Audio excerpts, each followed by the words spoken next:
All right, here's some videos about validity, and I'm going to try to keep them very short.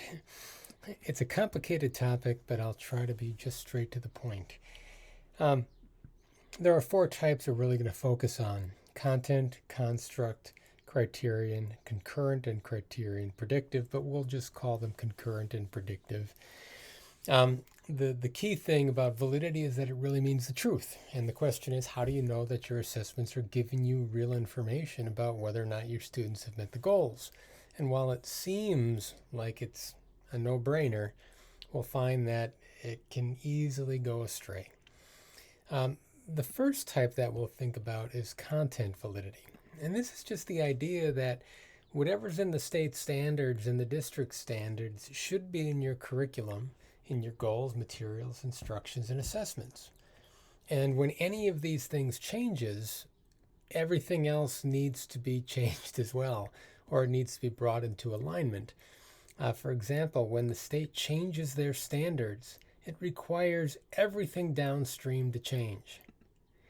Even if this is the same, and I change my instruction because I didn't get time to go through everything, I decided to follow my students' interests, I'm team teaching with somebody else, who knows, all my assessments have to change.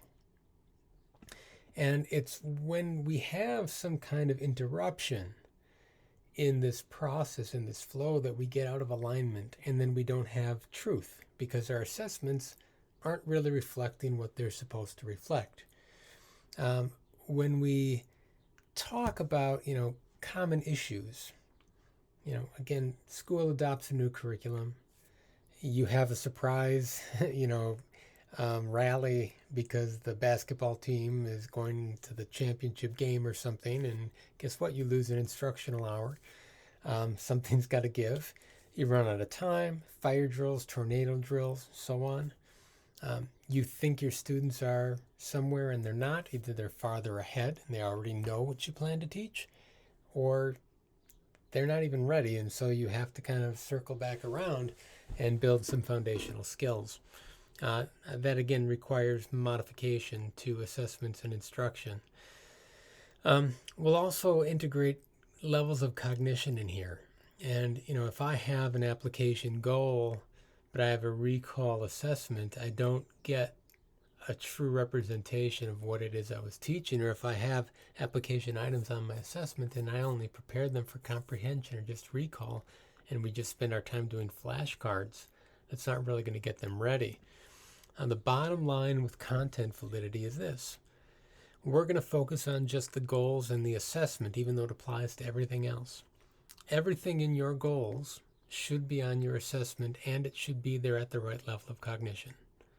There should be nothing added. There should be nothing missing in terms of content.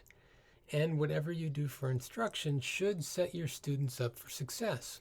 So you keep content validity high by making sure everything in your goals is represented on your assessment, and it is represented at the right level of cognition. And we talked about those different strategies. For recall, you have verbatim items, things students have seen. For comprehension items, you have either paraphrased questions, students put it in their own words, or you test the relationships between ideas. For application level goals, you need to give them a new scenario that contains all the information that they would need in order to demonstrate the skill that they have. We'll go through a couple examples of this later on. When we talk about construct validity, and this is just part one, we're really thinking about whether or not we are measuring the right thing. And by thing, I mean construct. And constructs are slippery concepts, and we'll need to define them in just a minute. We do this in two ways. One is through the idea of convergence, meaning that when I have assessments or items that are supposed to be measuring the same thing, I should get the same results, assuming that thing isn't changing. And it should also allow me to tell the difference between similar or related things. And so the question I have to ask though is, what is a construct anyway? Well, a construct is something that is not directly measurable, but we have theories and ideas about what it is, and we act like they're real things, even though they don't kind of really exist in a tangible way.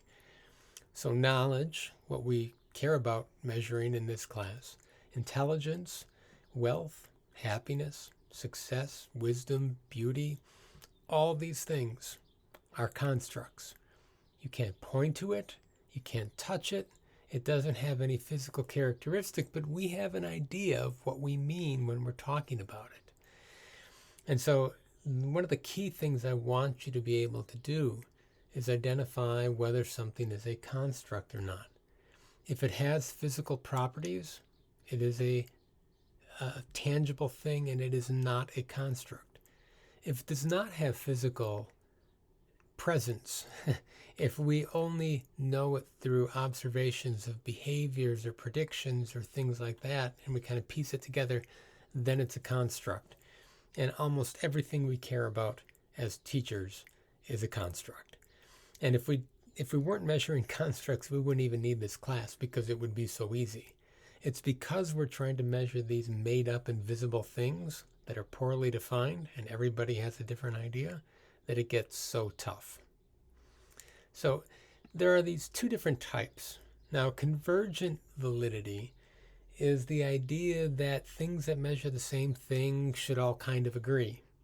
And we have a couple examples. Like within a test, I can have, a bunch of questions.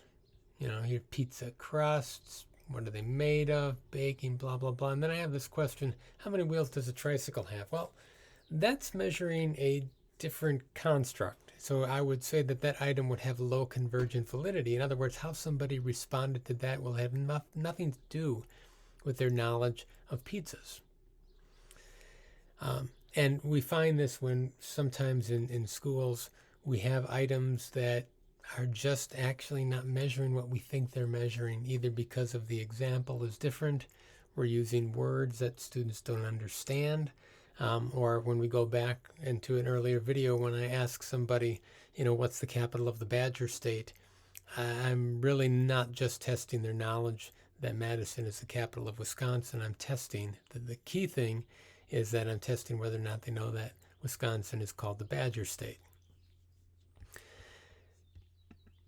When we think of the discriminant side of things, I have these remaining questions that all deal with pizza knowledge, but there are 3 questions about ingredients and 4 about baking instructions, and a younger student would probably be able to answer the first 3 but not know a whole lot about the second 4.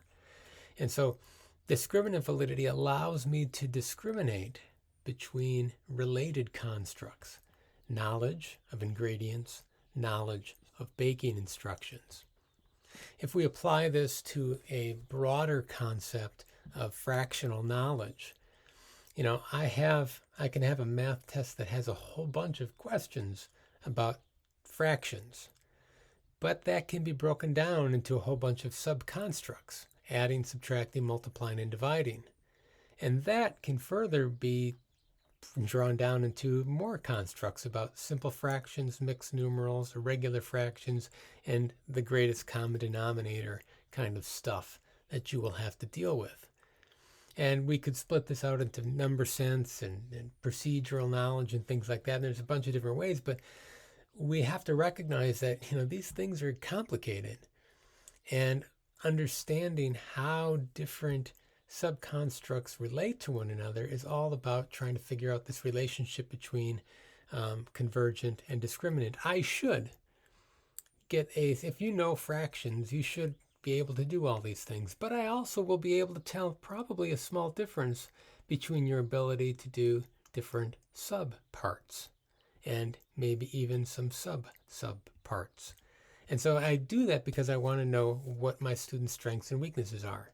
I want to make sure that I can provide diagnostic information. Another example that we might consider is this idea of, whether or not I can really measure or tell the difference between 2 very closely related ideas. And so we have depression on the one hand and anxiety on another hand. And when we talk about depression, we're talking about something that's similar to sadness. It changes your sleeping habits, your ideology, suicidal ideation, things like that. Anxiety is different. in that you have a heightened sense of arousal, although the psychological stress overlaps a lot. And if I were to give two different measures, and so these are just two different common depression assessments, these are two common anxiety assessments, I would note that if I give you the HADS, or the Beck Depression Inventory version 2, I should probably have a pretty strong relationship. In other words, if you score high on this, you'll probably score high on this. Likewise, if I give you different versions of an anxiety assessment, you should score high on or low on both. Shouldn't matter which one I give you.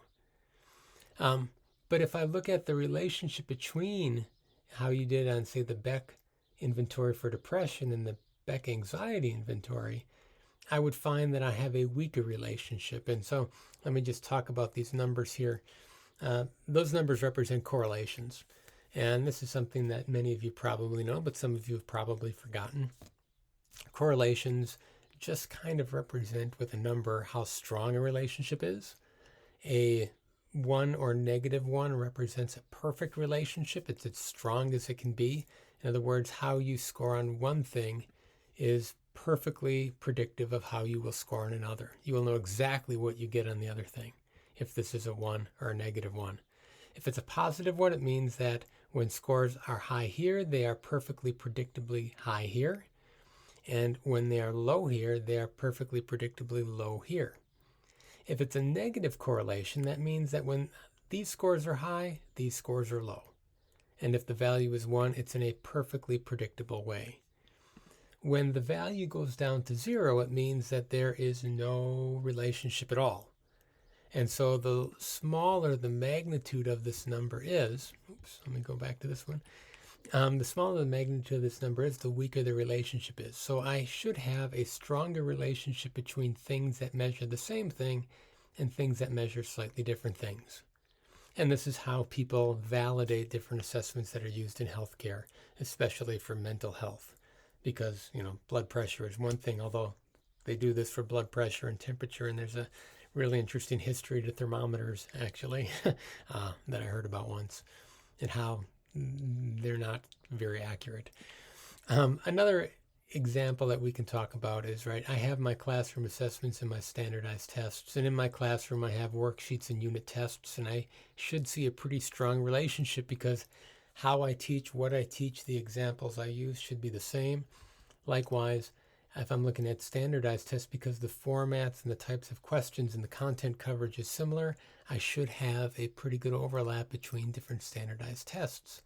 If I look at the differences, though, between a classroom assessment and a standardized test, because of differences in my curriculum, pacing, where students are at, grading system, I will probably find a weaker relationship.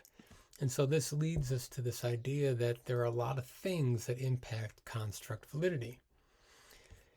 It could be a reading. If you're trying to assess reading, it's not an issue. But if I'm just have a word problem in math, or I'm reading through a science test or series of exercises, if I'm not a good reader, even though I have great science knowledge, or if I am an English language learner, I am going to probably be penalized because I don't have good language skills. And again, that's not what that test is trying to measure. Sometimes I don't have enough time. And if I'm trying to measure how fast you can do something, that's fine. But if I'm just trying to measure whether you can do it or not, time becomes something else that's measured. I might not really construct my items very well, or I might have clues or unreasonable options. I might have an improper arrangement of items, and we'll talk more about this when we talk about reliability, where I freak my students out by putting the hardest questions first, and then they kind of, have a major freak out. I might have other clues. I might require other skills, like the ability to use a smartphone or technology, or find things on the internet, or work with other people. Or I might have a subjective scoring system that allows me to introduce a whole bunch of bias into my scores. So that's it for construct validity. Again, the key idea is that you are trying to just measure what you want to measure and not anything else. and we'll go through some examples about how this applies to different scenarios.